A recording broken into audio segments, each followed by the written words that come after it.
Hi, my name is Fabiola Lopez. This is the Sinvergüenza podcast and new episodes every 2 weeks. Hi guys, thanks for joining us again. I'm Fabiola. It's Ashley. And Diana. And we are the Sinvergüenza podcast. So today our topic will be family boundaries during the holiday season and self-awareness. So this holiday season, it was very interesting for me to kind of really take a look at my feelings about my family and reintegrating myself into a little bit of denial and toxic family setting. My mom called me and decided that she wanted us to go over and spend the 24th with her.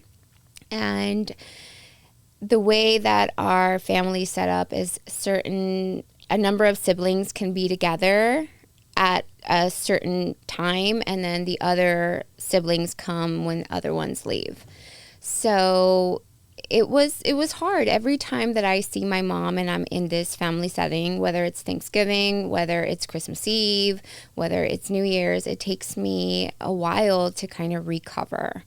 And a lot of that has to do, I think, for me, is I'm still kind of seeking validation or understanding from my family when it comes to certain topics or certain achievements that I have in my life. Like, I want them to understand, but people usually only understand you from the level of their perspective. If they don't have the awareness that I've had, or they haven't done the work, therapeutic work, of gone to therapy or looked within, it's really hard for us to try to cohabitate in a friendly manner. So it was really hard for me during the holidays. And I think you too, Diana, this holiday season, you had a lot going on with your family. No, well, with my parents and my brothers, no. That was actually not, it was fine. Good. But it has been a change for me and my three daughters because their father and I split up. So it was our first holiday without him. But it was great. It was awesome. Good. It was probably the best that I can ever remember. It was peaceful. It was the holidays. It felt like the holidays. It was great. The girls were happy. I was happy. It was amazing. That's good. It was great. I think, well, she spent it with me at my house. But obviously it was a way smaller crowd than it was when we were younger. What happened on the 24th for my siblings, or a certain number of my siblings, in the morning, we went to go see my mom from 11 to, I think it was probably 3:30, 4 o'clock. The problem is that nothing's ever addressed in our family. So it's hard. Our family's very divided. A lot of intergenerational trauma, a lot of, things that we have not discussed. So when you're in this setting, and I think my brother said it the best way. He said to me, every time that we are in this setting, it feels fake. Nobody really asks you how you're doing or what's going on in your life. Do you need anything? It's just kind of surface level conversations, very surface. And we kind of go from sibling to sibling. And I think a lot of the family rift has happened through miscommunication, not allowing other people to have their own perspective or understandings of whatever situation is going on, not allowing people to communicate correctly, or shutting down. So that's been really hard, and it's very apparent during the holidays, especially when you're a mom and you're trying to kind of give your kids the same, family upbringing that you did, a big, large family. But it hasn't always been that way, right? This is probably the second year? Yeah, this is... From what I can remember, for me personally, maybe 3 or 4 years already. I think it's been 3. It's been 3, but this was the first year, to be clear, this was the first year that we actually spent a couple of hours with my mom for Thanksgiving in the morning, a couple hours with my mom. I wasn't there. On the 24th, and no, she was not there. Our family dynamic is completely off. There was boundaries, though, so my boundaries for my mom were I can't be around this sibling and my father during this time. If you want me to go over your home, this sibling, and my father cannot be. And how did she take home. those boundaries when you verbalized that? What was her reaction? It was really hard for her. She was a little in denial. A lot of, what are you going to do if your dad gets sick? What are you going to do when he dies? Like, why can't you just talk to him? Why can't you just forgive him? And it's really not about forgiveness. We're past that. I do forgive him. There's a part of me that loves him dearly. But I know that morally and ethically, I can't surround myself with that dynamic.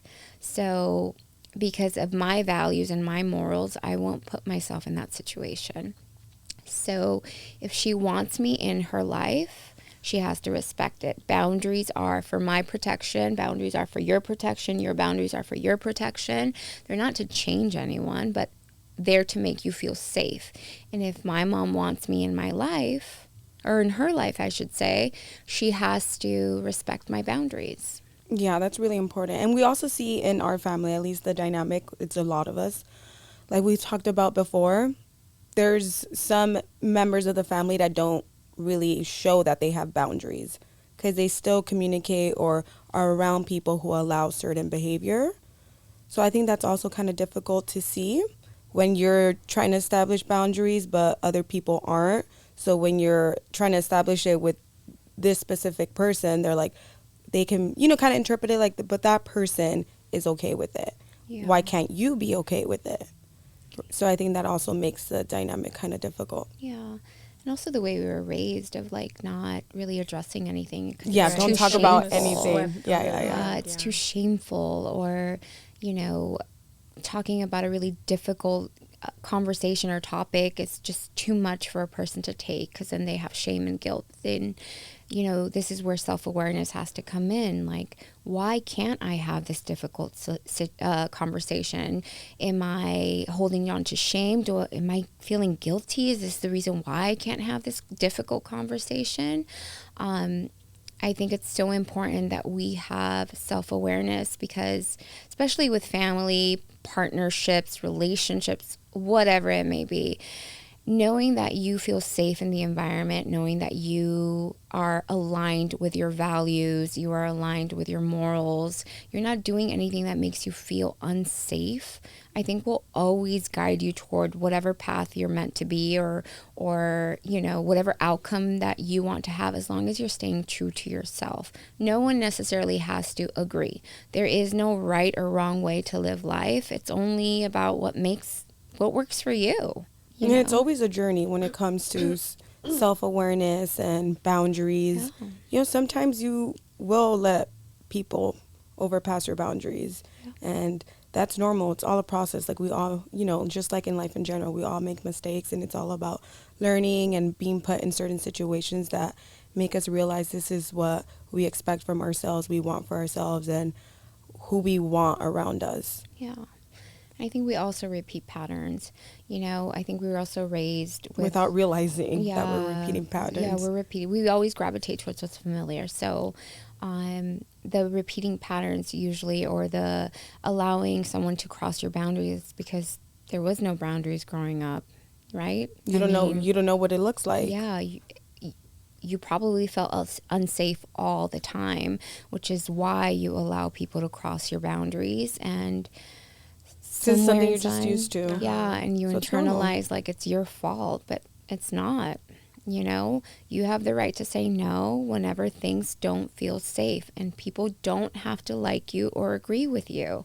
It's what makes you feel safe. And you can feel like I know for me, for example, there's been times where I'm like, I don't like this feeling. I feel uncomfortable, or I'm feeling X and Y emotion, but I can't verbalize it or say it out loud, and I just would allow it or have allowed it. Because growing up emotionally, like I was not in tune with my feelings. I didn't know how to interpret them, how to verbalize them. So that is also something that comes with self-awareness, is also being emotionally aware. Yeah, and we're not encouraged to speak on our emotions, right? Like our parents were not, how do you feel today? How do you feel about that decision we made? No, it was like you do it and that's it. It gets done. Yeah.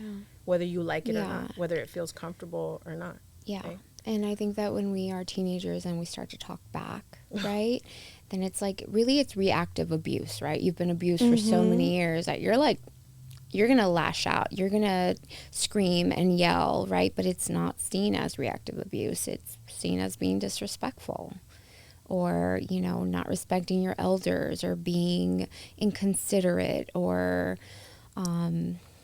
you know, not being grateful. That's a big one that my mom would say. Yeah, being ungrateful. You're so ungrateful. That's a big one. That was a big one growing up. So now we're adults, and, you know, we allow people sometimes to abuse us because that's how we were brought up. And then when we lash out, you know, people can sometimes misinterpret that and put the blame on you. And because your normal response is probably not to lash out until your cup is full, then you will internalize, like, why did I do that? I didn't act right. But it's really reactive abuse. So, I mean, that usually starts in childhood and then it morphs into adulthood, unfortunately. And I think also with us coming from immigrant households, I was just gonna say our parents were children raising children, Yeah. so they weren't aware either to an extent, you know. So I know both of you guys have kids. I don't have kids. I'm pretty sure you can agree that kids these days are way more advanced and emotionally aware than when we Totally. were comparing ourselves to their age. Totally. yeah, I it's a mean, different generation. I would never dream of telling my mom when I was like 11, you know, you're making me feel unsafe, Mom. Like, usually I don't really yell, but when I do, because I'm human, my daughter has no problem saying, you're making me feel unsafe, Mom. And then that, like, is like a check mark for me. And I'm like, oh, reel it back, sister, reel it back. And I do. And I'm usually like, I'm sorry. I don't mean to make you feel unsafe, but I asked you 3 times to clean your room. Clean your room, you know? So it's very different. I think all my kids are very comfortable with what they're feeling, what they like, what they don't like, privacy, boundaries. It's really important, you know? And going back to this holiday season with my parents, what I did find myself doing is kind of morphing back into like being a teenager and seeking her validation. And my mom has no clue what I do for a living. Like, I mean, she has like tiny bit of an understanding. You know, my mom, Which is majority also of immigrant parents. Yeah, she was born in 1942. I don't knock her for that. I get it. She has no idea. She doesn't understand it. So, you know, it's still heartbreaking for me when I'm seeking the validation that she does not know how to give. Not even like, how are you? How's business? Like, she doesn't know how to have those kind of conversations. Well, I think with how me. you're feeling is exactly how my dad has been feeling too, and you've seen that. Yeah. So it's both of them that, you know, how Fabi was saying, are seeking that validation that they're probably never going to get, which is hard to come to terms with. And I don't want you guys to misunderstand. I love my mother very much, and I'm very aware that she did the best that she could, you know, with 9 children. But the family dynamics are really hard over the holiday season. So for anyone that felt the same way, boundaries are really important. If you know that 6 hours for you around family is too long, time yourself. Okay, you know, yeah, I can make it, but I'm only going to be there for 4 hours or 2 hours. The moment that you feel unsafe, it's time to go. I think it also makes it hard for people, and it ignites that emotion of maybe sadness and anger, is comparing other families. So you see their social media is huge. People are always posting. Thanksgiving, you'll see like this huge, nice dinner, like 100 family members, and then you compare your situation and you're like, I wish I had that. But then it's also, when it comes to comparing, I learned once I've been in that situation where I'm comparing and I talk to that person and they're like, yeah, this uncle and that uncle got down in the backyard. This was happening. But yeah, we don't see that. Yeah. So that's also something, you know, that's really important to realize. What you see on social media isn't always true. But as humans, we're always going to compare. And, you know, maybe like there's a little bit of jealousy too of, oh, I wish my family was like that, how it used to be, or this and this wasn't going on. Yeah, that's... Yeah, like my kids, actually, my daughter just said to me, I really, really miss the way our family used to be. And we had a pretty normal family, right? Honestly, What I know, we you thought. guys- I don't your remember guys' much. I feel like Oh, really? It was everything's like a blur, constant parties, to be honest. tequila everywhere, people singing. We're still like that, don't get me wrong. But it's like, just smaller now. It's just a smaller group. But it's like, yeah, exactly. Everybody in my family is a singer. Everybody, right? I think you're the only singer. Because Everybody. we like to do karaoke. Yeah. Everybody's a singer, and we used to have like a really good time dancing all night, banda, music, Yeah. DJ, whatever it was. And I think my daughter misses that, right? But She's so young, and it's crazy how she remembers all that. yeah, And she really misses that during the holiday season. because how old is she right now? 11 years old. So that was 4 years ago. Yeah, it was- She was like 7. She was 7, but she Wow. does remember. So, yeah, next time you guys, the holiday season rolls around, or birthday parties, or when you see a tia or a tío you don't like, you don't have to say hello. I don't say hello. You don't have to hug anyone if it is uncomfortable for you. If the tío that used to touch you is there because everybody is trying to, not address the issue or are in denial, you don't have to say hi to him, or you don't have to go. Yeah. But it's easier said than done. Absolutely. Okay? We all know But that from you experience. have to have your best interest at heart. No one's coming to protect you. You have to protect yourself. And that's how you have to see it. I have to protect myself. This situation makes me uncomfortable. I'm out. But what happens to those people that don't know how to protect themselves and never will? Yeah, how do they turn out? Well, it's hard, What does I life look think. like? I think it's really hard. I think you kind of go into the codependency and denial, right? And don't get me wrong, not dealing with something is much easier than dealing with something. Okay? When you don't deal with a situation, a feeling, an emotion, whatever it may be, it's easy breezy. You just kind of cope with the way you've been coping most of your life, which is either getting busy, drinking, partying, whatever it is that you're using to distract yourself from the problem, right? But unfortunately, the problem is still there. Yeah. So all I can say is, if you feel unsafe, you are in control, even though it feels like you're not. You're in control. If you feel unsafe, remove yourself from the situation, or say, you know what, hey, yeah, I'll totally make it, but I'll be there for 2 hours instead of 8 or instead of 6. And you don't owe anyone an explanation. Yeah, you really don't. I mean, I know that They you're don't pay your bills, first of all. no, that's true. That's true. So just remember, you come first, your safety comes first, and your environment is a big part of you feeling safe. And you can make your own new family traditions. Yeah, that's okay too. And just because it looks one way for somebody doesn't mean it should look that way for you. Everyone's situation is different. Yeah. So, Fabi, why is it that your family has to divide time during the holidays? Why do certain people come at one time and then the others have to come at a different time? Like, why is that? Well, I think that we established boundaries, and I think boundaries had to get established because of the things that were never addressed that have happened when I was younger.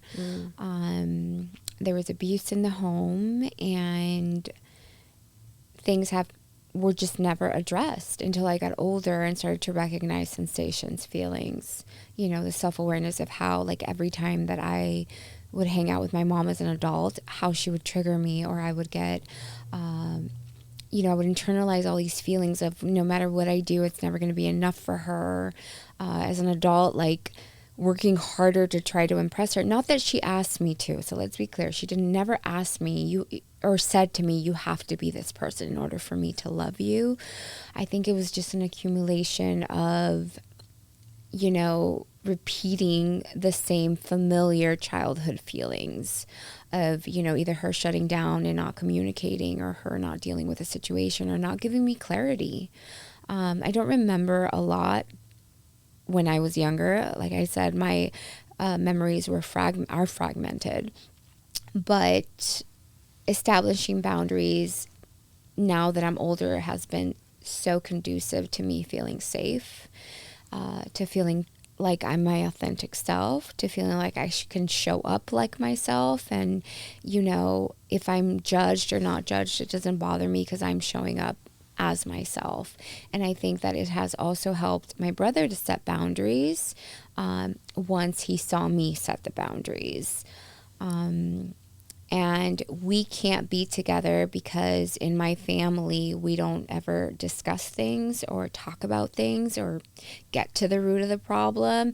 Everything is just swept under the rug. So it makes it very difficult because even though I'm in a place to talk about it and maybe come to a resolution, that doesn't mean Ashley's in a place to talk about it and come to a resolution. And that's okay.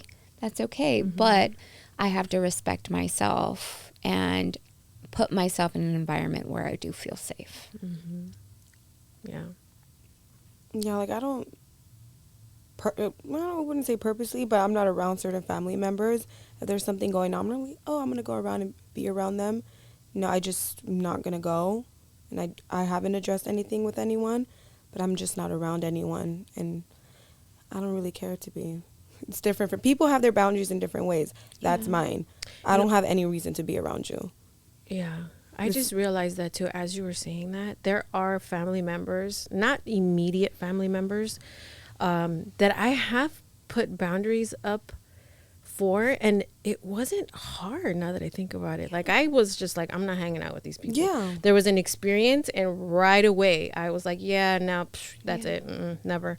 And it wasn't even that hard. I just realized that right now. I was like, yeah, if it's brought up, hey, we're going to so-and-so's house. Yeah, good. You know, have fun. Goodbye. See ya. Yeah. That's how it wasn't hard at all. Here and there, I'll see someone that I don't really associate with in the family because sometimes here and there we're in the same, like, little kid party. And I just don't say hi. And it's not that hard. It's like I pretend no one's there. Yeah. Bada boom, bada bing, baby. Yeah. What I got really good at the older that I got was kind of like seeing somebody's like reaction or intention, never assuming though, but like just seeing how they behave and then checking in with myself to see if I was comfortable with it. And in my mind, I would make this mental note and I'd be like, all right, I see you. I'm going to start distancing myself. I'm not going to address it because I think the things that I don't address are usually not that important to me. Mm-hmm. Right? If I don't address a situation or want to address a situation with you, that usually means you're not that important to me. Yeah. You know? It is like, what why it is. waste my time? Yeah, absolutely. Like, you're not that important if I don't want to address it.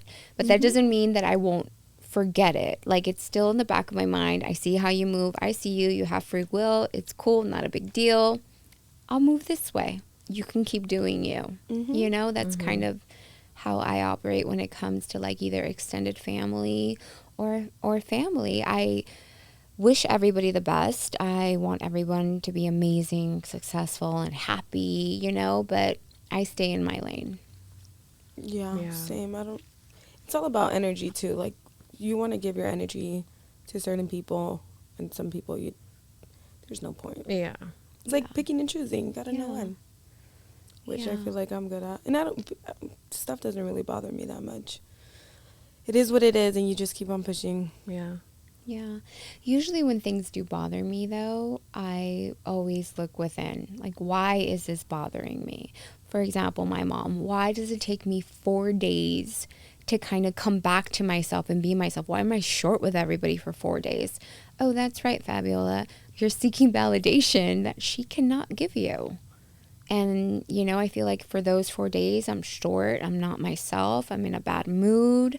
I'm even like emotional, you know, and that's because I do still love my mom and she's very important to me, but, you know, she's not in a space to give me what I need. And I have to be able to respect that. So you get 2 options, Fabiola. You either stay in the relationship with your mom and ignore that you need this validation, or you accept your mom for basically who she is. I feel like we're never going to get that validation no matter what accomplishments. It's also like a cultural thing. Like our parents, I don't know about your dad because he's a little more Americanized than our parents are. But our parents are not the types to, they're not like us with our kids. Like, oh my God, did you get an A in this exam or whatever? You know, kind of celebrate the accomplishments. Our parents don't do that. Our parents, oh really? Okay. And just kind of sweep it under the rug. It's just how they were brought up. And I've gotten used to it. I don't know about you. Obviously not, because you're still seeking Well, I that think it's validation. hard because I think in my family, my relationship with my mom is very distant right now. I mean, I talk to her probably 4 times a month versus prior to 4 years ago, I used to see my mom every day, talk to her every day. And for 4 years now, I probably talk to her 4 times a month. I try to see her probably once or twice. Even then, I've gotten very skilled at it. Like, I will pick her up, I'll take her out to eat, I'll take her to a store, and then I will drop her off. It's timed, it's calculated at surface level conversations, especially at a restaurant. We can't really go deep into conversations. This is how I maintain a relationship with her, because she's also unwilling to address things, and I have to respect that. She doesn't have to talk about it if she doesn't want to. Yeah, like you were saying, if you want to continue that relationship, you have to take it for what it is. And if you want to establish your boundaries, you establish them. But if you want to continue having that relationship and being in it, you also, to an extent, have to know the consequences that come with it. Yeah. This holiday season for me, I think, was a big eye-opening. And Diana was actually the one that was like, uh-oh, you want to go see your mom? Uh-oh, you're not yourself. I literally prepared when she told me that. I was like, ooh, I better be available to listen, because I know she's going to cry. I know she's going to have to release. Like, I knew it. And you did. I was a mess. Yeah. I was a mess. I think for Thanksgiving, I was very, like, pensive, very in my head, very, like, not engaged after seeing her. And then for Christmas, or actually we had another outing together before Christmas, and that I was a mess. I was a mess because, like I said, I love my mother very much. But you didn't see her for Christmas, right? Or did you? And then I saw her for Christmas Eve, not Christmas Day. I saw her for Christmas, and that was also very hard. Very hard, because I morphed into this, like, little kid who's like, Mom, did you know XYZ? Did you know this and this about me and this about me? And she was like, but is it even real? And I'm like, oh my God. When she said that, I remember I got so offended. I was like, Mom, did you know that I made That's a lot of parents. My dad still doesn't even know what I have my degree in. And I have 2 degrees. Oh, really? Went to my graduation. He's like, what? What did you graduate in? Yeah. I'm like, well, I've been working 4 years for this. Yeah, like, literally we were in the car and I was like, Mom, did you know that I made the top 500 most influential people of 2023? She was like, is it even real? And I was like, Mom, how about congratulations? Yeah. How about I'm so proud of you? Like, I instantly got triggered. And she was like, oh, yeah, congratulations. But is it real? And I was like, yeah, Google me, I think also mother. they're just not, a lot of immigrants aren't emotionally mature. Yeah. Mm-hmm. And don't understand. Like, it would be different if you were like, oh, I bought this rancho. or my God, that's yes, what I was or trying me to get fregué trabajando, in the field, I worked 100 hours this week. Wow. That's true. You're That's right. so good, you hard worker. You're spot on with that. Yeah, it's true. But when it's like certain things that I guess are more American. Or Americanized. Yeah, Americanized. Yeah. It's like, what does that mean? Because they don't understand that because of the different cultures. Mm-hmm. Yeah. So that was hard. Spot on with that. I know. It's crazy. It's sad, but it's also the reality, you know? Yeah. That's how it is when you're intertwining 2 different worlds and cultures and generations. For sure. That part. Okay. Well, thank you guys so much for watching, and stay tuned for our next episode. Gracias. Bye.